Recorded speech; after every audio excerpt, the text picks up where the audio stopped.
নমস্কাৰ, আজি হৈছে 13 ডিচেম্বৰ। অসমৰ লগতে ভাৰতৰ বিভিন্ন প্ৰান্তৰ পৰা আজি সন্ধিয়াৰ কেইবাটাও খবৰ আহি পৰিছে। এই মুহূৰ্তত জনাইছোঁ আজিৰ প্ৰথমটো খবৰ। ৰাজ্যবাসীৰ বাবে এটা ডাঙৰ খবৰ। এটিএমৰ পৰা আপুনি উলিয়াব পাৰিব এতিয়া পিএফৰ ধন, কিন্তু কেনেকৈ লাভ কৰিব এই সুবিধা সবিশেষ জানিলেও হয় ঠিকেই শুনিছে যে আপুনি এটিএমৰ পৰা এতিয়া উলিয়াব পাৰিব পিএফৰ ধন। এটিএমৰ পৰা আপুনি উলিয়াব পাৰিব এতিয়া ইপিএফৰ ধন। অহা জানুৱাৰী মাহৰ পৰা আপুনি লাভ কৰিব এই বিশেষ সুবিধা। কোটি কোটি ইপিএফৰ উপভোক্তাসকলৰ বাবে ডাঙৰ খবৰ আহি পৰিছে। আৰু এজন হিতাধিকাৰী বা বীমাকৃত লোকে এতিয়া এটিএমৰ যোগেদি ধন উলিয়াব পাৰিব। শ্ৰম মন্ত্ৰালয়ৰ সচিব সুমিতা দাওৰাই প্ৰকাশ কৰিছে এই কথা। আৰু কেনেকৈ এটিএমৰে আপুনি উলিয়াব পিএফৰ ধন আহক সবিশেষ জানিলেও। একাউণ্টৰ গৰাকীক প্ৰদান কৰা হ'ব এখন বিশেষ পিএফ কাৰ্ড, আৰু এই পিএফ কাৰ্ডখনে এটিএমৰ দৰে কাম কৰিব। আৰু পিএফ কাৰ্ডখন বেংকৰ একাউণ্টৰ সৈতে লিংক হৈ থাকিব।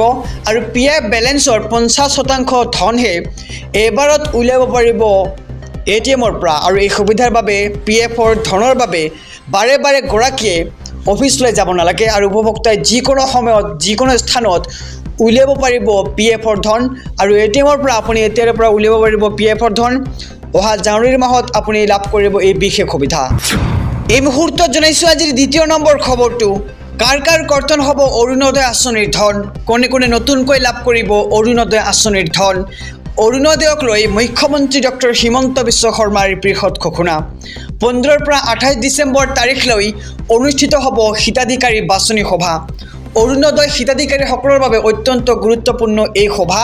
আৰু অৰুণোদয় লাভ কৰা আৰু বঞ্চিত সকলোৱে এই সভাত পঞ্জীয়ন কৰিব লাগিব নিজৰ নাম। পুৰণা অৰুণোদয় পোৱা সকলেও কৰিব লাগিব পঞ্জীয়ন। আৰু বহু পুৰণি হিতাধিকাৰীৰ নাম কৰ্তন হ'ব অৰুণোদয় আঁচনিৰ পৰা। অৰুণোদয় তৃতীয়ত নাথাকিব চৰকাৰী চাকৰি পোৱা লোকসকল। আৰু একোটা সমষ্টিত 40,000কৈ অৰুণোদয় হিতাধিকাৰী নিৰ্বাচিত কৰিব চৰকাৰে। আৰু ঘৰত ৰেচন কাৰ্ড থাকিলেই অৰুণোদয়ৰ বাবে আপুনি কৰিব পাৰিব আবেদন। আৰু ৰেচন কাৰ্ড থকা সকলো মহিলাক নিৰ্বাচিত কৰা হ'ব অৰুণোদয় আঁচনিৰ বাবে। আৰু যোৰহাটত আজি উপস্থিত হৈ ৰাজ্যৰ মুখ্যমন্ত্ৰী ডক্টৰ হিমন্ত বিশ্ব শৰ্মাই কৰে বৃহৎ ঘোষণা। এই মুহূৰ্তত জনাইছোঁ আজিৰ তৃতীয় নম্বৰ খবৰটো। ৰাজ্যবাসীৰ বাবে আহি পৰিছে ভাল খবৰ। চলিত বৰ্ষৰ শেষলৈ সকলো আঁচনি দিব চৰকাৰে। 2024 বৰ্ষ শেষ হোৱাৰ পূৰ্বে দিয়া হ'ব অৰুণোদয়, ৰেচন কাৰ্ড আৰু মাইক্ৰ' ফাইনেন্সৰ ঋণ মাফ। ৰাজ্যৰ লাখ লাখ মহিলাক চলিত বৰ্ষতে বিভিন্ন আঁচনি দিব চৰকাৰখনে। আৰু অহা 15 ডিচেম্বৰত 20 লাখ হিতাধিকাৰীক ৰেচন কাৰ্ড প্ৰদান কৰিব চৰকাৰে। মহিলাসকলৰ মাইক্ৰ' ফাইনেন্সৰ ঋণ মাফ কৰা চাৰ্টিফিকেটো প্ৰদান কৰিব মুখ্যমন্ত্ৰী হিমন্ত বিশ্ব শৰ্মাই। আৰু 15 ডিচেম্বৰৰ পৰা 28 ডিচেম্বৰলৈ বহু নতুন পৰিয়ালক ৰেচন কাৰ্ডো প্ৰদান কৰিব চৰকাৰখনে। আৰু ৰাজ্যৰ বিকাশৰ 12 দিনৰ ভিতৰতে বহু হিতাধিকাৰীক আঁচনি প্ৰদানৰ লগতে ৰাজ্যৰ প্ৰতিখন জিলাৰ ছাত্ৰ ছাত্ৰীসকলকো স্কুটি আৰু চাইকেল প্ৰদান কৰিব চৰকাৰে। এই মুহূৰ্তত জনাইছোঁ আজিৰ চতুৰ্থ নম্বৰ খবৰটো। নিউ ইয়াৰ পাৰ্টি আৰু বনভোজৰ বতৰত সাৱধান হওক। বাতিল হ'ব সুৰামত্ত চালকৰ অনুজ্ঞাপত্ৰ আৰু 10,000 টকা পৰ্যন্ত জৰিমনা। নিউ ইয়াৰ পাৰ্টি আৰু বনভোজৰ বতৰত আপুনি সাৱধান হওক। বাতিল হ'ব পাৰে আপোনাৰ অনুজ্ঞাপত্ৰ আৰু ভৰিব লাগিব 10,000 টকাৰ জৰিমনা। বনভোজৰ উৎসৱমুখৰ পৰিৱেশত দুৰ্ঘটনা ৰোধৰ লক্ষ্য পৰিবহণ বিভাগৰ। আৰু জিলা পথ সুৰক্ষা সমিতিৰ নিৰ্দেশনা অনুসৰি কঠোৰ এনফৰ্চমেণ্ট। আৰু সুৰাপান কৰি বাহন চলোৱা চালকক পৰিবহণৰ 185 ধাৰাৰ অধীনত লোৱা হ'ব বিহিত ব্যৱস্থা। আৰু চলিত বৰ্ষত 1400 সুৰাপায়ী চালকক বিহা হৈছে জৰিমনা। আৰু সুৰাপায়ী চালকৰ অনুজ্ঞাপত্ৰেও কৰা হৈছে নিলম্বন। আৰু গুৱাহাটীত বিপদজনকভাৱে গাড়ী চলোৱা চালকো পৰিব পাৰে ভয়ংকৰ বিপদত। এই মুহূৰ্তত জনাইছোঁ আজিৰ 5ম নম্বৰ খবৰটো। কেতিয়াকৈ লাভ কৰিব লাখপতি বাইদেউ আঁচনিৰ ধন, মুখ্যমন্ত্ৰীয়ে কৰিলে ডাঙৰ ঘোষণা। চলি আছে লাখপতি বাইদেউৰ ভেৰিফিকেশ্যনৰ কাম। আৰু ইয়াৰ পিছতে বিধায়কৰ ওচৰলৈ যাব লাখপতি বাইদেউৰ তালিকা। আৰু বিধায়কে তালিকা মঞ্জুৰ কৰিলেই মহিলাসকলে লাভ কৰিবলৈ সক্ষম হ'ব লাখপতি বাইদেউ আঁচনিৰ ধন। আৰু 10,000কৈ টকা পাব ৰাজ্যৰ মহিলাসকলে আৰু 2025 চনত 10,000 আৰু 2026ত লাভ কৰিব 25,000কৈ টকা ৰাজ্যৰ মহিলাসকলে আৰু যোৰহাটত আজি উপস্থিত হৈ ৰাজ্যৰ মুখ্যমন্ত্ৰী ডক্টৰ হিমন্ত বিশ্ব শৰ্মাই কৰে বৃহৎ ঘোষণা আৰু তেওঁ উল্লেখ কৰি কয় যে চলি আছে লাখপতি বাইদেউৰ ভেৰিফিকেশ্যনৰ কাম আৰু ইয়াৰ পিছতেই বিধায়কৰ ওচৰলৈ যাব লাখপতি বাইদেউৰ তালিকা আৰু বিধায়কে মঞ্জুৰ কৰিলে মহিলাসকলে লাভ কৰিবলৈ সক্ষম হ'ব লাখপতি বাইদেউ আঁচনিৰ ধন এই মুহূৰ্তত জনাইছোঁ আজিৰ 5 নম্বৰ খবৰটো কেতিয়াকৈ লাভ কৰিব লাখপতি বাইদেউ আঁচনিৰ ধন মুখ্যমন্ত্ৰীয়ে কৰিলে ডাঙৰ ঘোষণা চলি আছে লাখপতি বাইদেউৰ ভেৰিফিকেশ্যনৰ কাম আৰু ইয়াৰ পিছতে বিধায়কৰ ওচৰলৈ যাব লাখপতি বাইদেউৰ তালিকা আৰু বিধায়কে তালিকা মঞ্জুৰ কৰিলে মহিলাসকলে লাভ কৰিবলৈ সক্ষম হ'ব লাখপতি বাইদেউ আঁচনিৰ ধন আৰু 10,000কৈ টকা পাব ৰাজ্যৰ মহিলাসকলে আৰু 2025 চনত 10,000 আৰু 2026ত লাভ কৰিব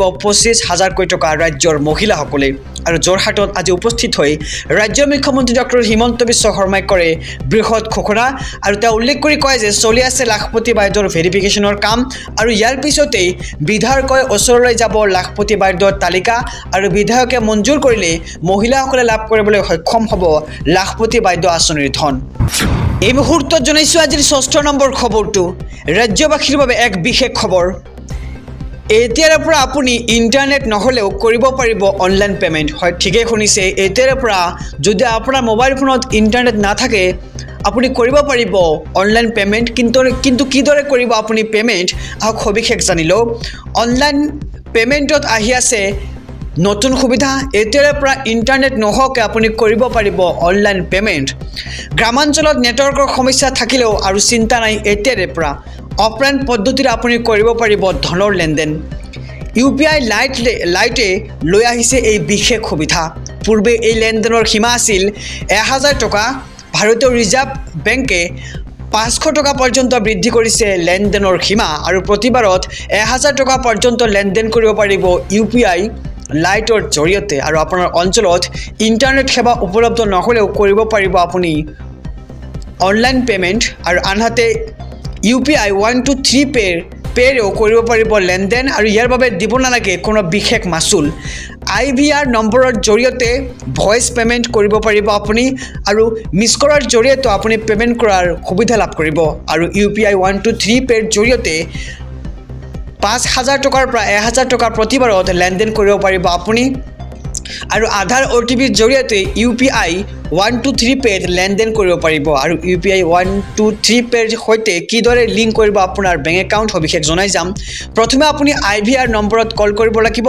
আৰু দ্বিতীয়তে ভাষা বাছনি কৰক আপুনি তাৰ পিছতে বেংক একাউণ্ট পঞ্জীয়ন কৰক আৰু চতুৰ্থতে আপোনাৰ ডেবিট কাৰ্ডৰ সৈতে আপুনি তথ্য দাখিল কৰক এনেদৰে আপুনি আপোনাৰ বেংক একাউণ্টৰ সবিশেষ তথ্য আপুনি তাতে সংযুক্ত কৰিব পাৰিব আৰু পঞ্চমতে UPI পিন দিয়ক যেনেকৈ আপুনি ফোনপে বা গুগল পে সমূহ খোলে ঠিক সেই প্ৰচেছ আৰু ইয়াৰ পিছতে আপোনাৰ মোবাইলত আহিব এটা বিশেষ মেছেজ আৰু UPI 123 পে'ৰ সৈতে আপোনাৰ বেংক একাউণ্ট লিংক হোৱা বুলি তাতে লিখা থাকিব আৰু ডিজিটেল পে'মেণ্টৰ অধিক প্ৰসাৰৰ বাবে এই নতুন ব্যৱস্থা গ্ৰহণ কৰা হৈছে এই মুহূৰ্তত জনাইছোঁ আজিৰ 7 নম্বৰ খবৰটো সমূহ দেশবাসীৰ বাবে এটা ডাঙৰ খবৰ মছজিদ মন্দিৰৰ গোচৰ দাখিলত নিষেধাজ্ঞা কেন্দ্ৰক জাননী সৰ্বোচ্চ ন্যায়ালয়ৰ এতিয়াৰ পৰা মন্দিৰ মছজিদৰ সৈতে জড়িত কোনো গোচৰ দাখিল কৰিব নোৱাৰিব মছজিদত চলি থকা জৰীপ স্থগিত ৰখাৰ নিৰ্দেশ সৰ্বোচ্চ ন্যায়ালয়ৰ আৰু গোচৰ দাখিল কৰিলেও আদালতে কোনো গোচৰ ৰুজু কৰিব নোৱাৰিব আৰু সৰ্বোচ্চ ন্যায়ালয়ৰ পৰৱৰ্তী নিৰ্দেশনা নোহোৱালৈকে